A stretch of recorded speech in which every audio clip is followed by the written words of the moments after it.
Hello and welcome to another video from the only channel that you need to not only survive the current apocalypse but actually enjoy it. And today's video is going to be about my sleeping bag. A few years ago I did a video called Sleeping on the Porch, and it was actually an entire series where I talked about the things I did to keep comfortable while sleeping outdoors. But now I'm really sleeping outdoors, and there have been a few changes, not too many. I still sleep in layers of soft clothing. So I have a whole lot of long sleeve t-shirts and a whole lot of different soft pajama pants, and I got some really big socks, so I can wear 2 layers of socks or 3 layers of socks by simply putting bigger ones over the tops of the tighter ones.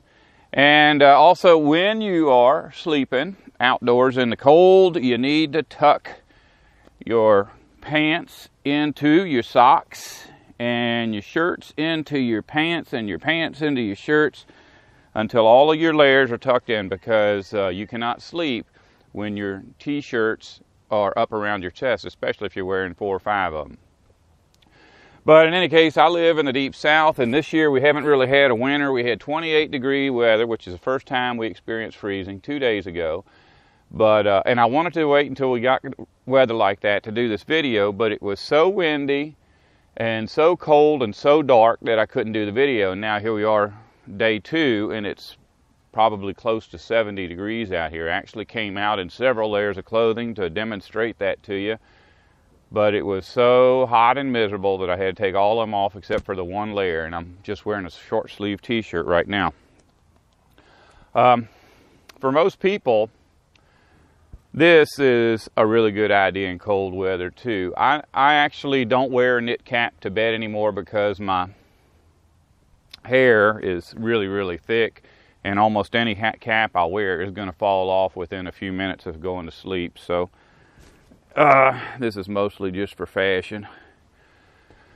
The thing about sleeping bags is when I did my Sleeping on the Porch video series, I actually had quite a few people say, just get a sleeping bag, because I was talking about all the different layers of blankets, and I wanted a sleeping bag ever since the beginning because I could see that that would be a really good thing to have in my bug out kit, which I have no plans of bugging out, but I still keep a bug out kit anyway.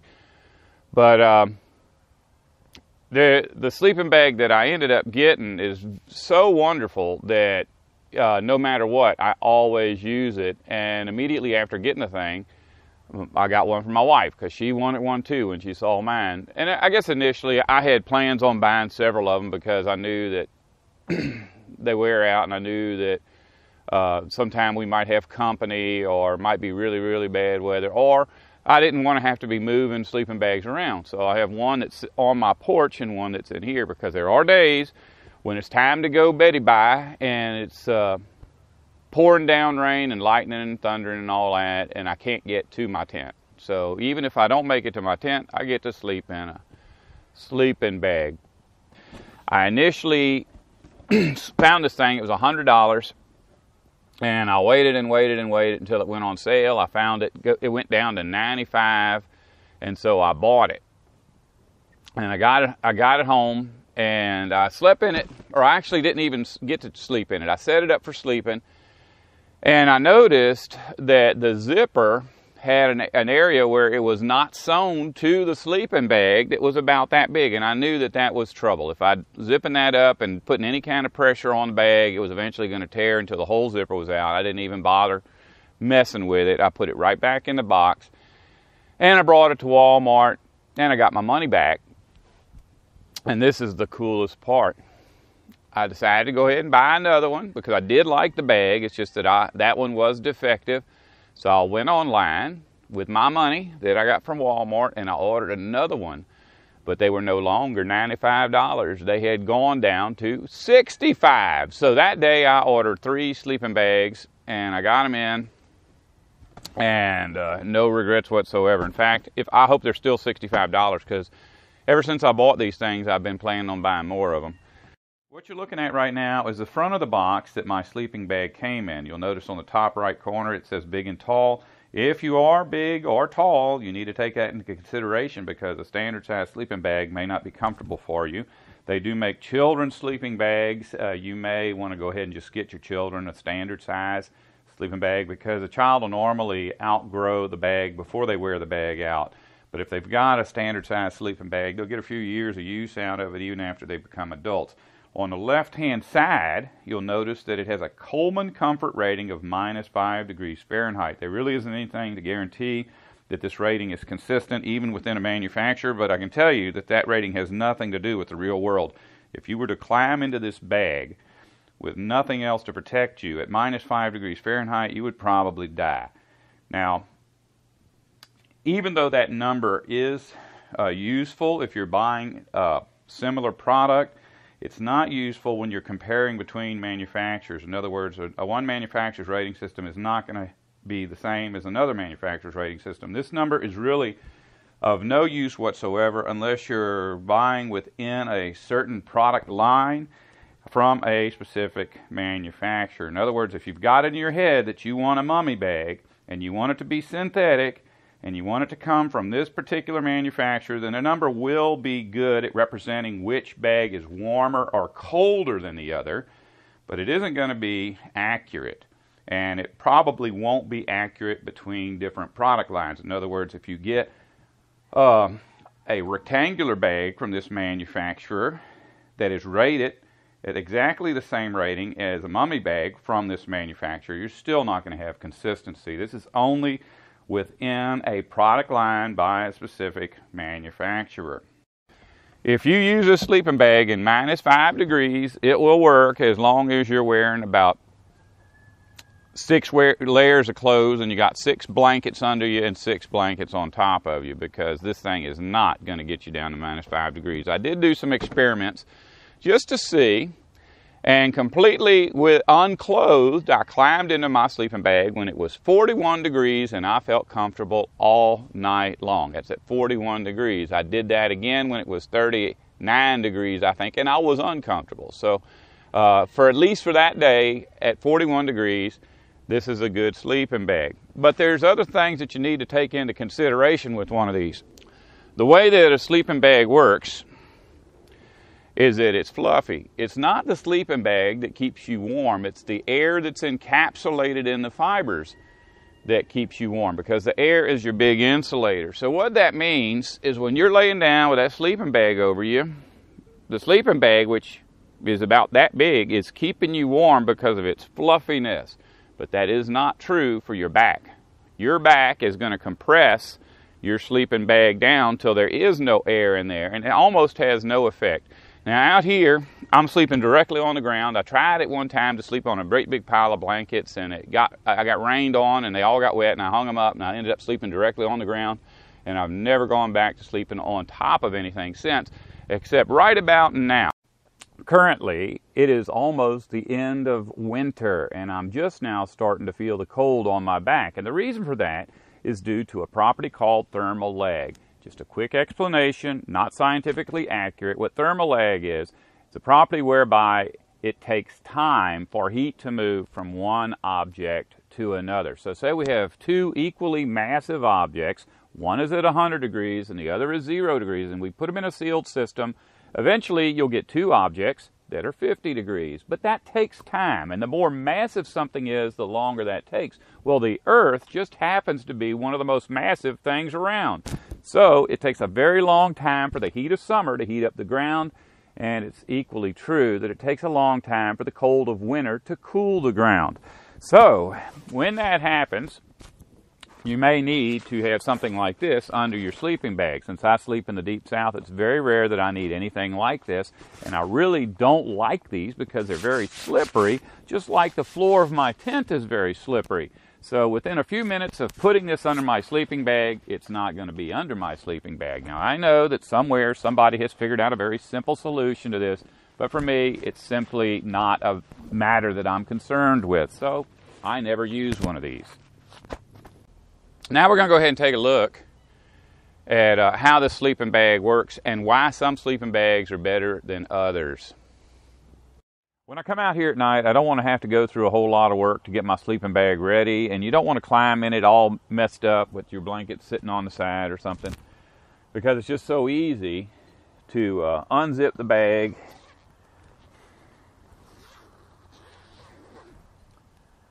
and and slide on in. And in the summertime or any time that it's pretty decent weather, I don't zip the thing up in the sides, because you can easily keep the top of the bag on you and the bottom of the bag on you and have it all nice and smooth with it unzipped. It's not a big deal. And if you're getting in and out of the sleeping bag all night, going to the bathroom or trying to get comfortable, it's a lot easier to do this than to try to unzip. But in the winter time, it's absolutely essential that you zip the thing all the way up, because you want to keep as much of your heat in as possible. And it's not so much that heat will go out of the side if the zipper ain't shut. It's just that as you're tossing and turning during the night, you're going to do a lot of stuff like this, where your backside is sticking out from under the bag, and then you really are going to get cold. Now, it's not easy to zip yourself up in a bag, but if you can hold the end down with your foot so that it's reasonably tight, you can zip it up. But you got to be laying down as you're pulling the zipper up. Otherwise, you're going to end up pulling the bottom side of the bag down. In other words, if you do this and you're zipping it up, the bottom's going to come down. But having mine tucked in underneath that tent, which I'm using as a pillow, makes things a lot easier. Now, if you just happen to get in the bag and it's nice and warm, and then you wake up in the middle of the night and you're cold and your blanket's sitting over here, you can either get out of your bag and set everything up nice and neat and throw your blanket on top, or you can actually put your blanket on top while you're in the bag. And I know this because I do it, not because I read about it somewhere. If you notice, I always keep my bag up to about here so that it's ready for me when I get in. But this particular blanket is a little bit longer than me in the bag, so if it's really, really cold, I'll cover my face up with the blanket. And later, as it gets warmer and I'm more comfortable, I'll just fold that back. This particular bag here is called a rectangular bag, which should be obvious. If you're wondering why they bother even calling it a rectangular bag, it is to differentiate it from this, which is called a mummy bag. So the rectangular bag is shaped like a rectangle, and the mummy bag is shaped like a mummy.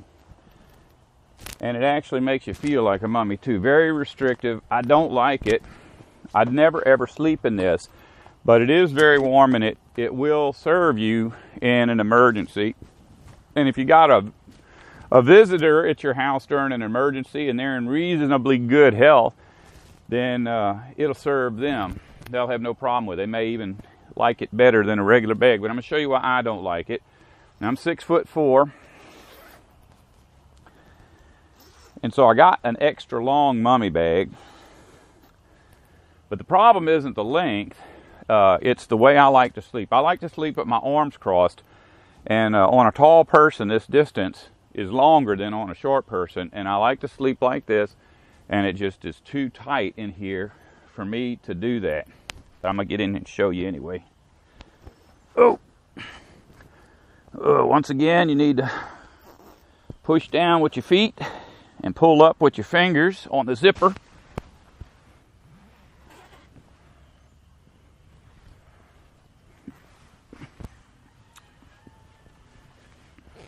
And with these mommy bags, when you get to the top, same thing though, you got to zip it up from the inside once you get so far up. When you get to the top, they'll have some kind of a closure. On this particular one, it's a piece of Velcro that comes on across, and that just keeps the zipper from coming down on its own during the night. And you pull it up, and you have this hood that fits over your head. And I'll just demonstrate this sitting up so you can see it. There's a pull cord over here. You pull that out to where it's finally, this is wrapping around your head a bit, And then there's usually one of these stoppers. Keep the cord from coming back out. You don't have to tie a bow in it or anything. So this is an extremely good bag for keeping warm. It's just not comfortable. When I'm in here with my arms crossed, it's absolutely miserable. For me to fall asleep in this thing, I'd have to be completely wore out. And I suspect that when I woke up, I would still be completely wore out. One difference between rectangular bags and mummy bags, it has nothing to do with the way that you use them, is the way that you store them. Rectangular bags are symmetrical, which means they're very easy to roll up neatly and then bind with straps, or as in this one, to bind with the built-in cover that is made onto the bag.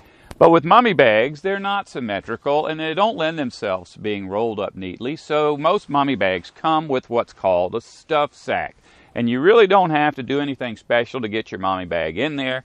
You can just start cramming one end in until you get the whole thing in there and then pull it tight, or you can roll it up like I do and work it in there best you can. But that's just something else that you need to keep in mind about sleeping bags. Now, if you don't want to sleep by yourself and you want to have physical contact with the person you're sleeping with, this is not going to work as is. But most of these rectangular sleeping bags do allow for zipping two bags together in order that there'll be enough room for two people. Mummy bags will not do this. Now, this is a less expensive style bag, something like a family camping bag, which means that all you got to do is buy two of them and they'll zip together. But the ones that are a little bit more technical and are specifically designed to keep one person protected from the elements, or they won't just do this. So you have to physically purchase a left-handed bag. In other words, all the bags come to you are right-handed, but if you want to zip two bags together, those two right-hand bags will not zip together. So you have to have a bag that's exactly the opposite of you're in. But that's not what our situation is. We've actually got two identical bags and they will work together because these are family camping bags. And you have this drawstring at the ends. You untie it and that allows this flap to unroll, which is what holds it all together. It's kind of like a built-in carry bag. Once you roll that out, you unzip it, you can lay this on top of that and put two bags together. We're just going to show you how that works. I'm also going to show you why this isn't a good idea for one person. When I first got my sleeping bags, I thought that it'd be a good idea to sleep with two bags zipped together. After all, it would be like having a king-size bed in my tent, but in a real-world application, it doesn't really actually provide any kind of benefit to do that. And in fact, it proved to be quite impractical. Another way to think of a sleeping bag is as a bag of warm air. These things aren't just designed to keep you cushioned. Their primary function is, and always has been, to hold in your body heat. As soon as I get this thing zipped up, I'll demonstrate how that works and why it doesn't work when one person uses two bags in tandem. If you notice with this particular system, the person on the left side is going to have a flap on top of them, which means that they can either put it over their face in order to warm up the bag a little quicker. They can simply fold the flap down like this, and that'll give them a little more insulation near the top of the bag. The person on the right is going to have the flap underneath them. With the more expensive bags that require a right-handed bag and a left-handed bag, both sides will have the flap underneath. And on those types of bags, the flap is usually insulated and often has a drawstring to pull the flap up around your head a bit. I'm going to show you why I don't sleep with this like this.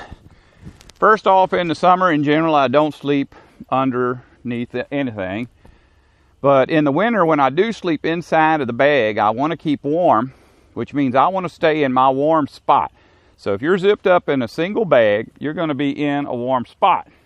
But if if you're in one of these and you're asleep and you toss and turn in your sleep, you're going to roll over onto a different spot. So your warm spot is over here, and now you're over here in a cold spot. So it's just not very efficient. It's not a good sleep system.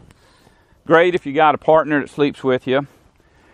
And it's great for helping somebody that is experiencing exposure from being out in the cold, and you got to warm them up. And in particular, if you got 3 people, you can put the exposure victim in the middle and one warm person on either side of them with their arms wrapped around them, and you can actually save a person's life with one of these double sleeping bag rigs. If you were to watch a video produced by some kind of adventurous camping expert about sleeping bags, you probably wouldn't get the same information that I just posted here. And that's a good thing. But if you were to set this camera up in front of a homeless person, they could probably produce something very similar to what you just watched, because this is the real world, 365 days a year, sleeping on the ground. The only thing that keeps me from coming out here is when I can't get out here. Otherwise, I'm here. I don't care how cold it is, how hot it is, or whether it's raining. In fact, I prefer sleeping in my tent when it's raining. Now, you might want to speculate that the reason I enjoy it out here so much is because maybe I'm sensitive to electromagnetic radiation or whatever is caused by electrical lines in a house, because I do sleep a whole lot better out here than I do in there. But looking through the woods, I can see high tension lines right there. They're only about 100 feet from where my tent is. And on a foggy night, those things growl loud enough to disturb my sleep. So I suspect I'm probably getting more electromagnetic fields around me here than I do sleeping on my porch, especially since I use very little electricity anywhere around my porch.